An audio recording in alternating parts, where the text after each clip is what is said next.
ఈ రోజు నైట్ చేసిన పనికి 2 రోజులు బెడ్ రెస్ట్ అబ్బా. అసలు ఏం జరిగిందో చెప్తాను. ఈ వీడియోకి లైక్ చేసుకొని సబ్స్క్రైబ్ చేసుకోండి. నేను మక్కోల్ షాప్ కాడ కూర్చొని ఏదో ఆలోచిస్తా ఉన్నానా, మా ఫ్రెండ్ నుండి కాల్ వచ్చి అర్జెంట్ గా రారా అన్నాడు. ఏమైందని చెప్పి పరిగెత్తుకుంటా పోయిన ఆడికి. అక్కడికి వెళ్ళిన తర్వాత మా వాడు రామామ పోయి క్రికెట్ ఆడదాం అన్నాడు. నాకు అర్థం కాల, ఈ నైట్ టైం లో ఎక్కడ ఆడతావరా, సిరగత్తనాయాలంటే అదంతా నీకెందుకు రా, నేను తీసుకొని పోయి ఆడిపిస్తాను రా అని చెప్పి నన్ను బండి వెనకాల ఎక్కించుకోనే ఇక్కడికైతే తీసుకొచ్చినాడు అబ్బా. ఇక్కడే బాక్స్ క్రికెట్ అయితే ఆడతారు. రాత్రి లైట్లు కూడా వేసి భయంకరంగా ఆడుతున్నారు లేడా. ఈ బాక్స్ క్రికెట్ కూడా మా అన్నోళ్ళు అనేసి నన్ను అడిపి ఆడిన తర్వాత తెలిసింది. అన్న పేరు వచ్చేసరికి శబరీష్ అన్న, స్పైసీ డాబా ఉంది కదా ఆయనలే. ఈ బాక్స్ క్రికెట్ పేరు వచ్చి కూడా సుబ్బు బాక్స్ క్రికెట్.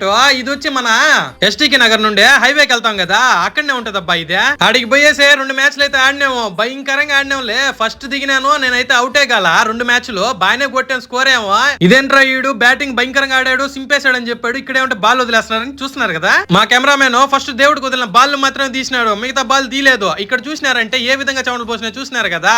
ఇప్పుడు చెప్పండి అయ్యా, ఏ విధంగా బౌలింగ్ వేసానో బ్యాటింగ్ ఆడానో కామెంట్ సెక్షన్ లో.